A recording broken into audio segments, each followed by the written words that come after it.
नमस्कार, आदाब, सत श्री अकाल। मैं हूं आरजे और आप लोग देख रहे हैं आपका अपना channel times of update. Thumbnail देख के आपको पता चल ही गया होगा कि आज हम लोग किस टॉपिक के ऊपर बात करने वाले हैं। जी बिल्कुल, सीटेट दिसंबर में जो एग्ज़ाम होने वाला है हम लोग उसकी बात करने जा रहे हैं, जिसका आज का ही लास्ट तारीख रखा गया है। बिकॉज इसका डेट अभी तक तो नहीं बढ़ा है। अगर इसका डेट आगे बढ़ता है तो इसकी खबर भी मैं आप लोगों तक पहुँचा दूँगा। लेकिन आपकी जानकारी के लिए आपको पता होगा कि सीटेट में इस बार जो फर्स्ट पेपर 1 और पेपर 2 के लिए जो रखा गया है, जिसमें 1 to 5 और 6 to 8 के लिए आपको यहाँ पे एलिजिबिलिटी के हिसाब से आपको अप्लाई करना होगा। उसके लिए अगर आपको पता हो तो सारी क्राइटेरिया अगर आपके पास है तो ही आप अप्लाई कर सकते हैं, क्योंकि इस बार जो है गवर्नमेंट द्वारा इसमें कुछ रूल्स भी चेंज किए गए हैं। उससे बड़ी बात है कि जो लोग भी बीएड या डीएलएड में अपेयरिंग कर रहे हैं या फिर जिनका हो चुका है वो दोनों भी अप्लाई कर सकते हैं। लेकिन कुछ गलतियां हैं जो इस बीच में कैंडिडेट करते हैं, जिसकी वजह से आगे उनको दिक्कत परेशानी का सामना करना पड़ सकता है या क्या पता पढ़ना पड़ जाए। जैसे कि आपकी जानकारी के लिए सबसे पहले तो मैं आपको बता दूं कि इस एप्लीकेशन की जो स्टार्टिंग थी, यानी सीटेट का फॉर्म जो भरना स्टार्ट हुआ था वो 17 सितंबर 2024 से ही हो गया था, जिसका लास्ट डेट 16/10/2024 यानी आज तक की रखी गई है।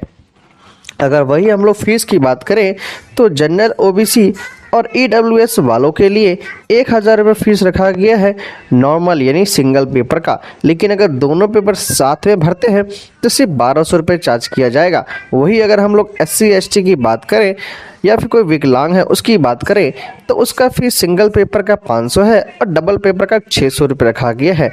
और जो पेमेंट कटवाने का जो मेथड है वो आपको पता होगा कि आप लोग ऑनलाइन नेट बैंकिंग या डेबिट कार्ड के माध्यम से कटवा सकते हैं। अगर हम लोग जानकारी की बात करें, जो इम्पोर्टेंट नोटिस है इस चीज़ के बारे में, क्योंकि देखिए यार दोस्तों, अप्लाई करना तो आपको दुनिया बताती है, लेकिन मैं आपको बताऊंगा वो इम्पोर्टेंट चीज़ें जिसकी वजह से आप किसी फॉर्म को भरने में किसी प्रकार की गलती नहीं करें। तो सबसे पहले हम लोग बात कर लेते हैं क्लास 1 to 5 के लिए।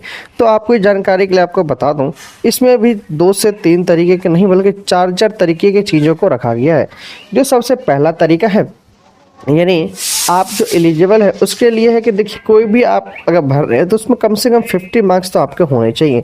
यानी अगर आपने 2 साल का डीएलएड यानी डिप्लोमा कर रहे हैं या कर चुके हैं और इसके साथ साथ आपने ग्रेजुएशन पास कर रखा है तो इसके लिए आप अप्लाई कर सकते हैं।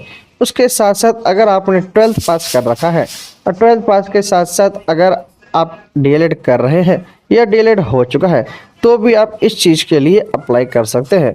उसके साथ साथ अगर 12th के साथ साथ अगर आप लोगों ने BLED कर लिया है या कर चुके हैं तो इसके लिए अप्लाई कर सकते हैं। नहीं तो उसके साथ साथ आपको और भी चीज़ें देखने को मिलेंगी, जैसे कि डिप्लोमा टाइप में आ जाता है, जैसे एलिमेंट्री एजुकेशन। अगर वो भी अगर आप लोगों का हो रखा है या कर रहे हैं 12th पास के बाद तो आप लोग 1 to 5 यानी पेपर 1 के लिए अप्लाई कर सकते हैं। वही अगर हम लोग पेपर 2 की बात करें तो पेपर 2 में एक तो चीज़ें नहीं बहुत सारी चीज़ों को खास देखने को मिला है। जैसे कि हर बार क्या होता था कि ग्रेजुएशन के साथ अगर आप लोगों ने बीएड कर रखा है या बीएड की अपेयरिंग कर रहे हैं तो ही आप इस चीज़ के लिए अप्लाई कर सकते थे। लेकिन इस बार का क्या सीन है कि अगर आप लोग ग्रेजुएशन पढ़ चुके हैं या ग्रेजुएशन कर रहे हैं, उसके अलावा भी ग्रेजुएशन पास होने के बाद पहले से ही आपका डीएलएड हो रखा है या डीएलएड कर रहे हैं तो आप ग्रेजुएशन प्लस डीएलएड के माध्यम से भी अप्लाई कर सकते हैं। नहीं तो दूसरा मेथड तो है ही, यानी आप ग्रेजुएशन पास है उसके साथ साथ आप लोग बीएड की तैयारी कर रहे हैं या बीएड कर चुके हैं तो आप इस चीज़ के लिए अप्लाई कर सकते हैं। वही अगर हम लोग तीसरे नंबर की बात करें तो आपको उसमें 45% मार्क ग्रेजुएशन में मांगा गया है। लेकिन उसके साथ साथ अगर किसी दूसरे बोर्ड से भी अगर आप लोग बीएड की तैयारी कर रहे हैं, जैसे कि NCTE है, तो उस माध्यम से भी आप लोग भर सकते हैं। इसमें काफ़ी चीज़ें हैं जो देखने को आपको मिलेंगी, जिसमें देखिए 4 साल का BLED या फिर आपको 2 साल का बीएड या फिर आपको TET CET, इन सारी चीज़ों की अगर आप लोग तैयारी कर रहे हैं या आप क्वालिफाइड हैं तो आप पेपर 2 के लिए अप्लाई कर सकते हैं। उसके साथ साथ में अगर आप लोग पीजी कर चुके हैं तो पीजी वालों के लिए तो और भी अच्छी बात है कि अगर आपका पीजी है और उससे बड़ी बात पीजी के साथ साथ आपका बीएड या एमएड अपेयरिंग में है या कर चुके हैं तो आप लोग पेपर 2 के लिए अप्लाई कर सकते हैं। तो इसका लास्ट डेट जो है वो आज ही का रखा गया है। तो मैं उम्मीद करता हूं कि आप लोग किसी प्रकार की गलती नहीं दोहराएंगे। उससे बड़ी बात, जो एक गलती जो मैं सबके साथ देखता हूं वो ये है कि जब आप लोग अपेयरिंग हो या आपने अपना कोर्स कंप्लीट कर लिया हो, तो आप जब सीटेट का फॉर्म भरते हैं तो सीटेट के फॉर्म में एजुकेशन डिटेल मांगी जाती हैं कि डिप्लोमा या डिग्री यानी बीएड या डीएलएड जो आप लोग कर रहे हैं या कर चुके हैं वो कहाँ से किए, कहाँ से नहीं किए हैं। तो क्या होता है कि उसमें आपको स्टेट के बाद सारी चीज़ों को बोर्ड सब कुछ चुनना पड़ता है। लेकिन कभी कभार होता क्या है कि उस लिस्ट में जो कॉलेज से आप लोग पढ़ रहे हैं उस कॉलेज का नाम आप लोगों को शो नहीं होता है। तो देखिए, घबराने वाली बात नहीं, आप कॉलेज के नाम को पहले सर्च कीजिए। अगर नहीं आता है उस लिस्ट में तो आप लोग यूनिवर्सिटी के नाम को सर्च कीजिए।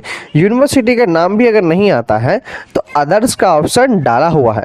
अदर्स के ऑप्शन पे जैसे ही आप लोग क्लिक करते हैं, उस नंबर के नीचे यानी उसी के ठीक सामने अदर्स के ऑप्शन के सामने में आपको एक ब्लैंक पोर्टल खुल जाएगा जिसमें आपका जो रियल कॉलेज और यूनिवर्सिटी का नाम है वो डाल सकते हैं। उससे बड़ी बात यह है कि अपेयरिंग हो या आपका फिनिश हो, आपको कॉलेज का पिन कोड पता होना चाहिए। अगर आपको पता है तो ही अच्छी तरीके से भरिएगा, नहीं तो पता करके उसके बाद भरिएगा, क्योंकि आगे जाके आने वाले टाइम पे आपको दिक्कत परेशानी का सामना करना पड़ सकता है। क्योंकि मैं जानता हूँ बीपीएससी को एक चीज़ है, वो छोटे छोटे चीज़ों का इशू बना के आपको रिजेक्ट कर सकती है। तो उम्मीद करता हूँ कि मेरी बात आप लोग समझ रहे होंगे। अगर आपको किसी प्रकार की दिक्कत परेशानी का सामना करना पड़े तो आप लोग मुझे मैसेज करके पूछ सकते हैं। बात रही डॉक्यूमेंट्स की, तो आपको जानकारी के लिए आपको शायद पता ही हो, नहीं पता है तो मैं आपको जाते जाते बता दूँ कि अगर आप लोग रजिस्ट्रेशन करने वाले हैं तो रजिस्ट्रेशन के लिए देखिए आपको आधार कार्ड, निवास, अगर आप लोग ओबीसी में आते हैं तो एनसीएल, उसके साथ साथ आपको आपकी 10th 12th ग्रेजुएशन की डिटेल्स ये आपको फिलअप तो करना ही होगा। वही उसी के माध्यम से आपका ओटीआर कंप्लीट होगा। ओटीआर करने के बाद का जो प्रोसेस है उसमें आपको 10th का ओरिजिनल सर्टिफिकेट और ग्रेजुएशन का ओरिजिनल सर्टिफिकेट डिमांड में किया जाता है। लेकिन बहुत लोग क्या करते हैं कि अभी तक कॉलेज से लेके आए भी नहीं, उसकी जगह अपना मार्कशीट लगा देते हैं। देखिए, आप अगर लगाने के लिए लगा दे वहाँ पे तो आपके पास प्रूफ हो जाएगा कि आप पासिंग हैं, लेकिन आगे जाके आपको दिक्कत परेशानी का सामना कुछ दिनों के लिए करना पड़ जाएगा।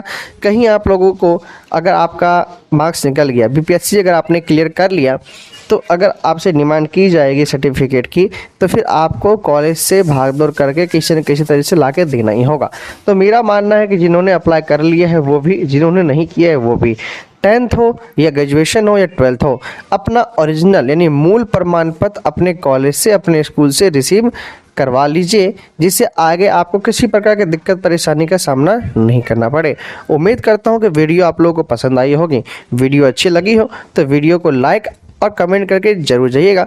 अगर मेरे चैनल पे नए हैं तो वीडियो को सब्सक्राइब भी जरूर कर दीजिएगा। मिलते हैं नेक्स्ट वीडियो में, जब तक के लिए राम राम जी।